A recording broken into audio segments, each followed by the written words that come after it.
Looking forward to game week here. You know, we've had a good preseason, and I think that the guys are ready to get to work here. And in terms of playing their first game, going on the road is going to be a challenge for us. You know, first time in a while we played in front of a packed house, which I'm sure it will be on the road, night game against a very, very good opponent. So had a really good weekend of practice, and now you know, we're not too far away from game day. So I know the guys are excited about it and looking forward to prepare over the next couple of days. We'll open it up for questions. Second row middle, Dave. Ryan, for whoever is the number 2 quarterback for you, is the plan that they would only play if CJ gets hurt or the game is out of hand, or might you play the number 2 quarterback when the game is on the line just to get them maybe battle tested a little bit? That's not the plan right now. Yeah, it would just be if we needed to. And do you have a number 2 quarterback yet? Not yet. No, I mean we're still working through that. Both of those guys have had really you know, meaningful snaps over camp, and so as we get closer to the game and the preparation continues, you know, I'd like to sit here and tell you that I think that one guy's ahead of the other, but it's actually not the case. It'd make my life a lot easier, but right now I wouldn't say that there's one guy ahead of the other. Third row right over there, Dylan. Obviously, Devon Jones had a great camp. The goal being to get your 5 best offensive linemen on the field at the same time. Is Devon one of your best 5 offensive linemen? We'll see as we get in towards game time, but he's had a very, very good camp, and you know, we moved some different guys around, like you said. But I'm very, very, you know, impressed with his approach every day, the way he's worked, the way he's developed over the last 3 years. So you know, we'll continue to work through and see how the next couple days go. But I'm very, very impressed with him and excited to see how he plays. Second row right, Joey.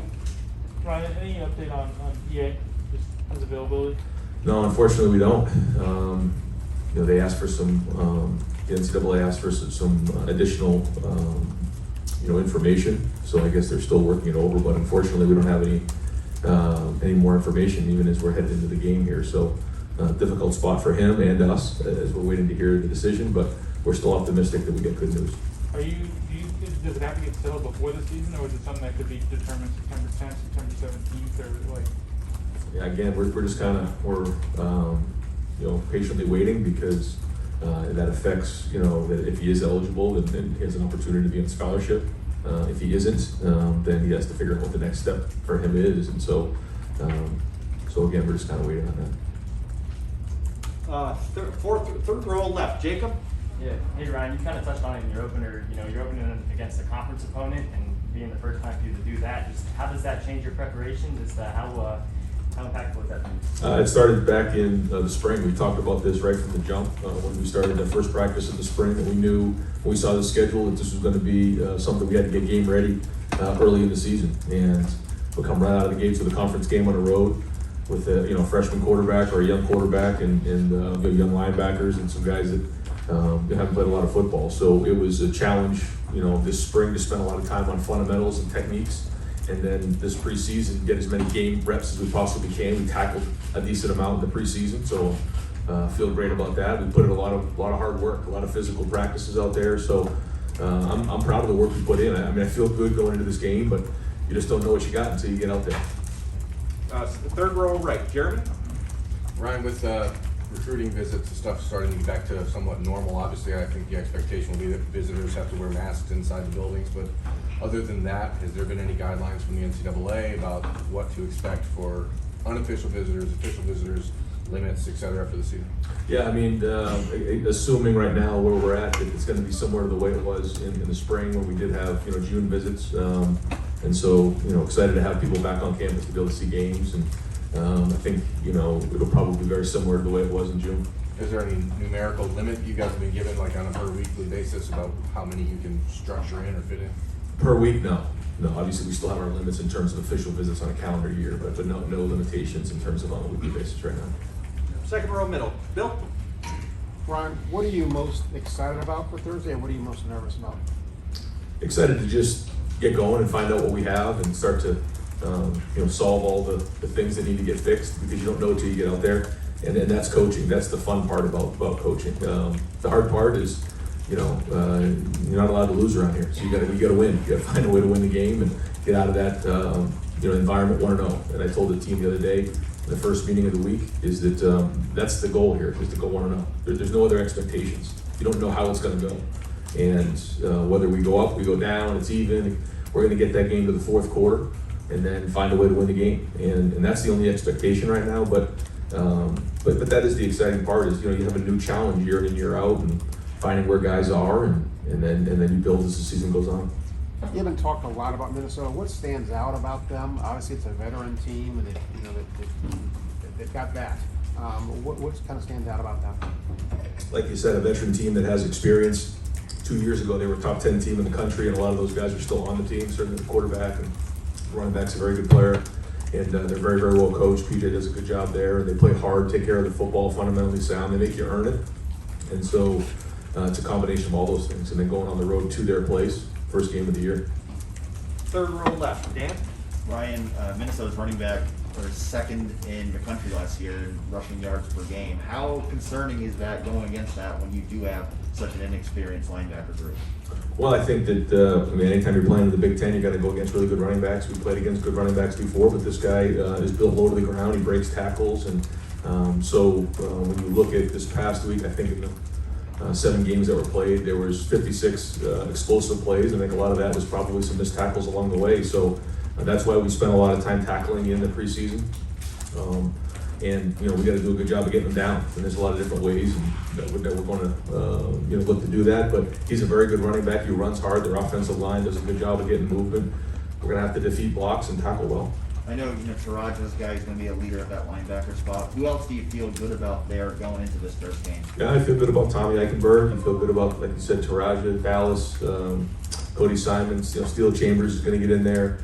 Kayvon Pope will be in some different spots. I mean, we have some depth there, but like you said, at some point, those guys have to go in there and play and produce because they have some guys in big shoes to fill.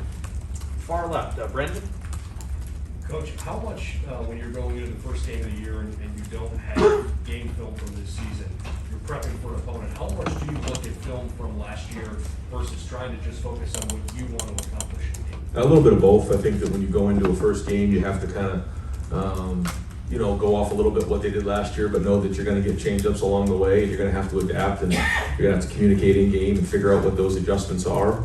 And we're expecting some different change-ups from them, and we have some for them as well, and that's kind of how it goes. It's that back and forth, but at the end of the day, you have to be able to execute the plays that and that's what preseason and spring's been all about. But in game, being able to adjust to what the changes are is important. In that regard, is preparing for the first game of the year the most difficult because of the lack of game film? Is that fair to say? I don't know. I mean, it's similar, I guess, to a bowl game where you have a lot of time to prepare, and you also can overthink things on both sides of the ball. But it's not that it's more difficult because you have more time to prepare. Sometimes the more difficult games are those ones that get on you quick. Coming back from a late game and then having to maybe play a noon game or something like that the next week. But it's unique in that you don't know. There's the element of the unknown. Second row right, Austin? Ryan, what made Thayer the pick for Block Hill? I just think that first off, he's from Ohio. Secondly, he's been through a lot in his career. This is a guy who wasn't very highly recruited. Had to lose a bunch of weight to even earn a scholarship here. Had a back injury along the way. Overcame a lot of obstacles, and he's done everything the right way. He decided to come back for another year, and he just has the respect of everybody around here. It really exemplifies everything that Bill Willis stood for. And so, Jonathan Cooper, I thought, was the great first recipient of the Bill Willis Award, but I think that Thayer's going to do the same. Sure, you'll wait till the availability report comes out on Wednesday, but if he couldn't go, is Matt Jones in line at left guard, or do you know how that would play out if he wasn't available? He's going to be available, but if he wasn't, we have some good, solid backups behind him. Second row left, Bill? Right, you said maybe a week or two ago that you had some linebackers kind of in and out with nagging kind of injury things. Where does that position stand right now from a health standpoint? Pretty good. I feel pretty good going into the game. I think this past week we've gotten healthy, and we put 2 hard physical practices in this weekend, and the pads come off today, and we kind of have a hybrid practice today, but the pads will be off, and the goal was to be done off the field with the physical part of practice by noon on Sunday. We did that, and now it's a long time until Thursday night, but we'll have a really spirited helmet practice today. Same thing tomorrow, and then we get on the road, obviously, and head up there and have best usually we call it best Fridays in football, the best Wednesdays in football, so it'll be unique. But a lot of time to prepare, and I think coming out of the weekend the way we did, to your point, I think that we're going to be pretty healthy heading into the game of linebacker. And then Master and Mayan and Trey and Marcus, like, how do you feel that quartet, I guess, kind of performed in camp? And do you have a feel for right now how you think that's going to settle itself out and start putting guys in the game? Yeah, they all bring different things to the table. I think that Tony's done a great job. I think they all pull for each other. There's not a lot of selfishness in that room. And I think that's one of the things about having a strong unit is having unselfish guys in there, and they've done that. They all have different skill sets. Mayan and Master have played the most. Certainly, they mastered the most. Mayan's played some, but they were in big spots. Clemson game had a few carries, and then Marcus played a little national championship. Trey's done a really good job as well. So, early on, the guys who have played a little bit will lean on them, but Trey's going to get in there quickly, and we'll roll those guys and kind of see how the game plays out a little bit. But we're going to play depth at that position. Right next door, Steven? I don't know if I'm dumb way to ask this question, but there's always turnover in college football. But I mean, the top 3 teams in college football right now are turning over at the same time, pressing the reset button at quarterback. Is that a unique thing that you've seen in your coaching career to see this many teams have a reset button, basically? I think it's hard because really good quarterbacks leave after the 3rd year, so the turnover is almost every year, every 2 years. And that's a challenge. I mean, it really is a challenge to develop a young quarterback and bring him along. And there's just a lot of things along the way that they have to learn. And so, the minute you get them to where you want, they're off to the NFL. And I think that a lot of programs share that same not frustration. It's just the way it is. So we have to embrace that and continue to develop young quarterbacks, and that's a big part of it. But it's not just quarterbacks; it's a lot of other positions as well. Guys have the opportunity to move on, and then you have to just replace guys, and that's where recruiting is so important. So you can get frustrated with it, but the bottom line is you just have to adapt and keep moving forward. Does it lessen the challenge at all when everybody else is doing the exact same thing at the same time?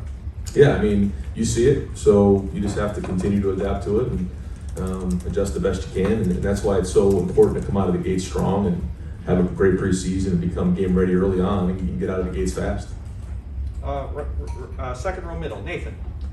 We had heard, on the quarterbacks, we had heard that through that process you were kind of trying to rattle those guys a little bit, I guess, to sort of, see how they would respond to that. How much of that was for your pressure testing that you had to do to pick a starter, and how much of it was what a team would see from those scenarios and what they would gain from that? Yeah, I don't know who told you that, but if that's rattling them, wait till they get into a game and go 3 and out.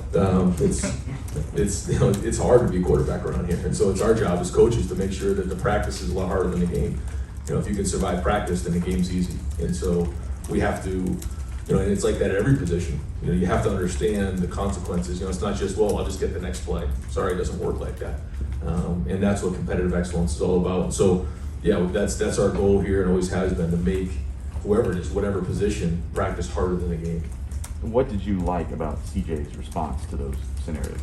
I think he's had good days, he's had bad days, but he's grown every day. He's come in, he has an edge, he wants to be really good. He's very competitive, and so now it's time to go put it on the field. He's going to have to work through all the things of being a quarterback, like when to take care of the ball, when to cut your losses. He's going to get hit along the way. He's going to have to show toughness, just like Justin did last year. All the things that will come along with playing, and he will. I think we all believe in him. I think the team believes in him, and we're all there to help him. Did you need to see a response from the rest of the team to him? Is that something you're trying to pay attention to through this process? Like who the guys are responding to? I think that there's all pieces of the puzzle. It's a big giant picture, and you use different things to try to piece that together. And some guys are good at some things, and other guys need a little help in other areas, and you just continue to develop them. Over here, far right, Whitney. Hey Ron, you mentioned that prepping for this game goes all about the spring, and it's been a while to get here. Do you like starting the season in conference play and getting going quickly? It's something for the guys to really prep for, or would you rather ease in just a little bit? I'll tell you after Thursday night's game. If you win the game, then you got one in your pocket. Obviously, if you don't, then you got a lot of work to do. But whether you like it or not, it is what it is. And we just have to figure out, every year what the schedule looks like and how to adapt to it. And a lot of that is, who you play early, but a lot of it too is your team. Do you have a veteran team coming back? Do you have some young guys at certain spots, and how do you bring them along? Because we do have some veteran players here too that I think have been practicing really, really well. And it's going to be important when you go into an environment like this that they play in these environments to play a veteran and to show leadership. And that's something that we really need going into this game. Guys like Chris Olave and Zach Harrison and Haskell Garrett and people who have played in these environments. Even Josh Proctor's played in a bunch of big games. When you look up to a guy who's been in this spot before and been in big games and played night games and conference games, there's a little bit of confidence that can come off of those guys, and that they can impart in the other players. And so that's something we're looking for when you open up a game like this. Some of the young guys that you have been watching during the summer fall camp, Jack Sawyer, are we going to get to see him in this first game, do you think? Yeah, I think so. We're going to play depth there, and Larry's going to travel maybe 12 or 13 of those D linemen. We're limited on how many guys we can bring, and actually we have a lot of depth there. So we're going to have to make some hard decisions as we head over the next couple of days. But if they're going on the bus and they're coming on the plane, then we're going to put them in the game. Deep right, Spencer. Brian, you talk about Jack playing depth and getting guys in on the defensive line. When you try to replace a guy like Tommy, you're going against a heavy run team like this. What have you seen out of Teron and those guys, Antoine in the middle, that makes you think that they can play beside Haskell and make it open? I've been impressed with our day-to-day work that our offensive line and defensive line have gone at it pretty hard, especially in the preseason. And Antoine and Teron, Haskell, Ty Hamilton, even the young guys have done a nice job. Tyleek and Mike Hall, just see those guys getting off the blocks, getting pushed back, running to the football, and there's some depth there, so they can play fresh. I think that's important. I think, like you said, to have 50 or 60 plays on one guy, that can be a lot. But when you have guys that you can roll in and out, then the goal is to keep them fresh, and that's one thing Larry does a great job of. Fourth row middles, Patrick. Ryan, throughout camp, you've brought up being game ready quite a bit, and you sort of touched on it at various positions, but just in general, do you feel this team is game ready 3 days out? It's time to play, yeah. I mean, I guess we could prepare for another week, but I think they're tired of hitting each other. You've heard that year in, year out going into the first game, but that's true. It's time to go play. I think that we're as prepared as we're going to be, and now it's time to go put it on the field and then come in the day after, make the corrections, and continue to build. And we've talked about the secondary a lot throughout camp, but some of the younger guys, specifically Ryan and Legend, where are they in that process of filling that void kind of left by some of the guys that have been part of it? Yeah, I mean, how much they play, who knows? I think that's still yet to be kind of figured out as the game goes on. But they're going to play. They're going to be in the game. They flashed at times. I mean, they're all still working on things to get better at, but they've done good things. And consistency is the key, especially with those two guys. It's like bringing home an A in math. You can do it. Now you got to do it all the time. And once they continue to do that, they're both going to be very, very good players. But they're going to get their opportunity in the game on Thursday night, and when they do, they got to make them count. Second row right, Tim. This is my question, but is the beard here to stay? It's not. It's not? No, it has to go probably in the next 24 hours. I'm not going to coach with a beard. I'm too superstitious. So I'd like to. Tim, I thought long and hard about it. My wife and I had a conversation about it, but I'm not taking that chance. So, especially starting with a conference game, beard has to go. Okay, cleared that up. Can you tell Josh Proctor and Seven Banks? I mean, what just has jumped out at you in this preseason? I'm not sure how much Seven has gotten to work, but I mean, what jumped out at you that these guys have played and you do expect them to take it to another level? Yeah, we're counting on that. I mean, look, these are veteran guys. Again, like I said, we've played in big games before. They've done big things. You think about, Seven and Brock. I mean, I can name probably 10 different plays that they've made in games. And so, we need those guys to step up, not only leadership-wise, but like you said, that veteran presence. So that's very, very important. And that's going to be, will only be as good as they can come along this season and show that, and make plays and have that presence on the field. And if Marvin Harrison Jr. and Emeka Egbuka and maybe even Jaden Beller, if they played themselves into playing on Thursday night? I mean, are they in the rotation, I guess? Yeah, Mecca and Marvin for sure. You know, Jaden, possibly get an opportunity. We'll see. But yeah, I mean, when you look at the six of Chris, Jackson, Garrett, Julian, Mecca, and Marv, I mean, they're all going to play, and they all deserve to play. And we'll close up, third row left, questions with Doug. Ryan, you said you told the guys it's about being 1-0, just getting through this game. But 2 years here, you guys made the playoff. Both years with you as head coach. Everybody here knows the expectations and the potential and the standard here. How do you just address that at this point in the season with anybody, with your team? Because they know they need to go 1-0, but they also know this is Ohio State, and you always have big goals. Yeah, because that's, you can't get anywhere down the road if you don't win this game. And so that has to be it. And it doesn't need to be perfect. It doesn't need to be, anything other than just a gritty win on the road. And you put that in the bank and you continue to build. It needs to be a start. And that's all that matters on this thing. And so we just got to stick together because you just don't know what in the first game what's coming. And so, again, when you go into a game, first game, you start to play in your mind, okay, this is going to happen, or I'm going to get 3 sacks, or I'm going to run for this, or I'm going to catch this, or I'm going to throw these kind of touchdowns, and rarely does it work out that way. So let's just focus on sticking together, taking it one play at a time, and then we'll look up at the end of the game and see where we're at.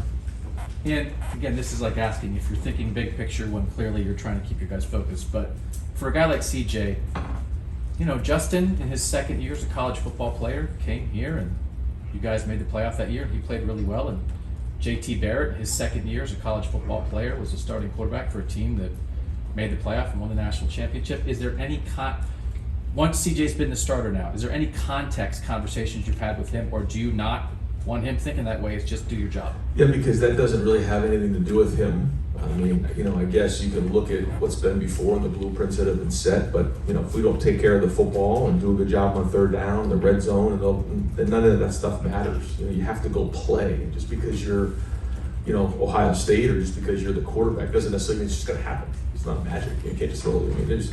Minnesota's a very, very good team. PJ Fleck's a very good coach, and it's going to be hard to win this game. And our guys have to understand that. And they will. They do. I mean, we have their attention on this thing. We've been talking about this for a long time. A conference game right out of the gate, young quarterback. I mean, they got it. We have their attention on this thing. So we know it's going to be hard, and we're just going to continue, like I said, take it one play at a time. Again, it's cliche, but it's real. Because if you worry about what's coming next, then you're going to get distracted on what's now.